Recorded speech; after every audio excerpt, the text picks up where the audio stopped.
حبايبي، هنعمل مع بعض النهارده الفرخه الحلوه قوي دي بطريقه كده بسيطه وسريعه، حلوه قوي قوي قوي، جامده. وعملناها في الفرن، يا دوبك سيبناها بس ساعه بره بعد ما تبلناها ودخلنا الفرن على طول. حاجه كده سريعه وزي الفل، والنتيجه مش عايزه اقول لكم حاجه كده جامده جدا بجد، والله بجد حلوه قوي قوي قوي قوي.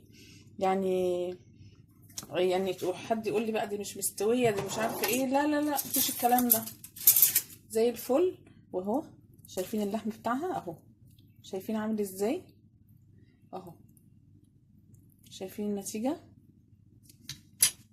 جميلة وزي الفل. حاجة كده بسيطة وسهلة وان شاء الله تعجبكم.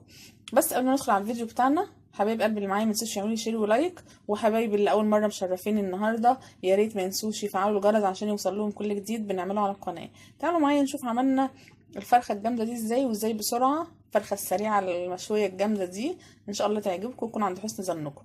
تعالوا معايا يلا نشوف الطريقه، يا رب تعجبكم. السلام عليكم ورحمة الله وبركاته. ازيكم يا حبايب قلبي؟ يا رب تكونوا بخير وبصحة كويسة كلكم، يا رب. عاملين ايه؟ ربنا يطمنا عليكم.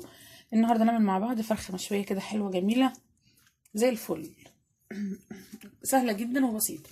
اول حاجة انا عندي الفرخة بتاعتي، انا غسلاها زي الفل وعملت لها محلول ونقعتها فيه اهو. بصوا شايفينه، فتحت الصدر بتاعها كده، عملت له فتحات كده من جوه من تحت الجلد، تمام كده اهو، من جوه كده عشان لما احط لها كده التتبيله تشرب التتبيله بتاعتها وتبقى زي الفل. ومن هنا برضو نفس الحكايه، فتحتها كلها زي ما انتم شايفين كده، تمام. وعملت لها المحلول ونقعتها فيه اللي هو ايه، الليمون والملح والخل، تمام كده، وميه. إيه ده طبعا مش دم ولا حاجه، بس لما جيت اقطع الطرف بتاع الجناح ده قطعته من على العظمه، ما يجراش حاجه يعني، حلوه جدا. المهم عندي بقى المكونات بتاعتي اللي هعمل بيها التتبيله بتاعتي النهارده.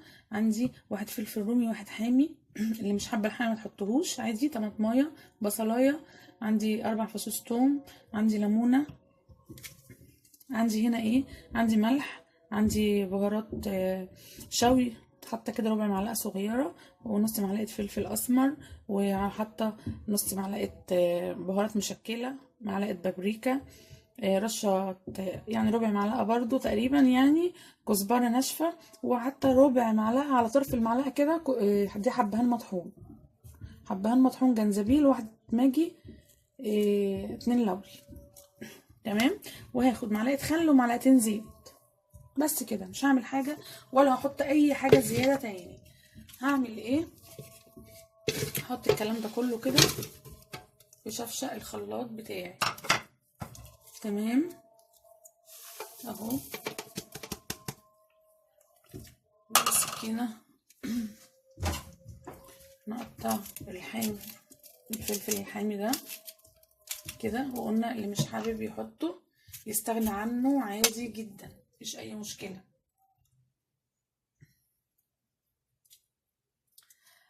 الفرخة دي سريعة جدا، متاخدش اي وقت خالص، احنا هنتبلها بس يعني نص ساعة، ساعة كتير قوي، وهندخلها على الفرن على طول. حلوة قوي زي الفل اهوت. ادي الليمون بتاعنا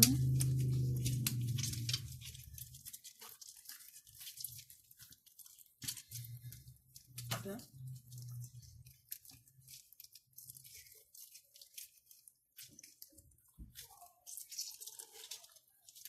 الليمونة بتاعتي خلاص كده. هحط بس نص معلقة سكر اهي، تمام. ما تخافوش، مش هتأثر في اي حاجة، بالعكس بتدي طعم حلو قوي وبتخلي الفراخ في الشوي جامدة. وادي معلقة الخل، وادي معلقتين الزيت. هعمل ايه، هاخد الكلام ده كله اديله فرمة كويسة كده في الخلاط او في الكبة براحتك اللي موجود عندك، وارجع لكم تاني، استنوني مش هتأخر عليكم. اهو يا بنات، ادي الخلطة بتاعتي اهي، شايفين شكلها ازاي، جامدة جدا، ماشي. وحطيت بابريكا، انا نسيت اقول لكم على البابريكا تقريبا يعني، ولا قلت مش عارفة، وملح طبعا. المهم هنبدأ بقى نعمل ايه. شايفين الفرخة بتاعتي زي الفل ازاي؟ انا نقعتها. المحلول ده حلو قوي، بيخلي الفراخ جامدة جدا جدا. وفتحتها من ظهرها بالشكل ده اهي. نعمل لها الحشوة كده بتاعتها، نتبلها كويس كده اهي. ونفس الصينية اللي هتدخل بها الفرن بنتبلها فيه، عشان مش عايزين ايه نوسخ كتير مواعين ونقف نغسل بقى والكلام ده كله يعني كده. وعايزين اعملها كده. وهعمل ايه بقى، هاخد كده وافتح الجلد ده كده واحط بقى في الايه، في الفتحات اللي انا مفتحاها في الصدر دي. انتوا عارفين الصدر عشان بيبقى تخين شويه فما بيتبلش بسهوله، يعني بيبقى محتاج تاخدي بالك من الموضوع بتاع التتبيله بتاع الصدر دي شويه اهو. هنحط في كل الفتحات كده بتاعتها عشان تتبل كويس. ماشي كده، تبلناها كويس من قلبها. وبرضو نفس الموضوع في الورك كله كده، الفتحات اللي احنا عاملينها تخش فيها التتبيله كده كده.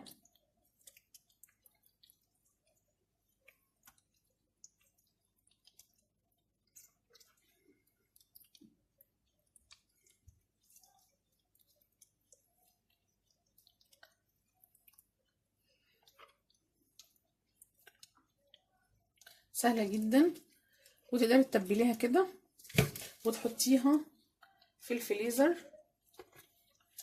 وتبقي تطلعيها وقت ما تحبي تحطيها في الفرن اهي كده.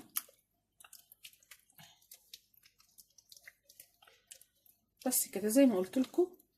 وهدخلها الفرن بعد ساعه، انتي براحتك خالص، ساعه بقى نص ساعه زي ما تحبي، او زي ما يكون الوقت ما يحكمك، يعني زي ما انت عايزه سيبيه. عايزه تعمليها كده وتسيبيها لتاني يوم، الله جامده، تبقى جامده جدا، هتديكي نتيجه اجمل واحسن بكتير قوي. انا بس بغسل ايديا.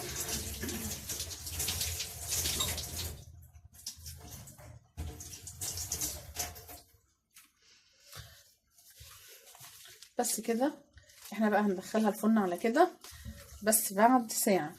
تمام. عايزه تسيبيها بقى ساعه تسيبيها نص ساعه براحتك خالص، هي مش هتاخد وقت معاكي خالص خالص خالص.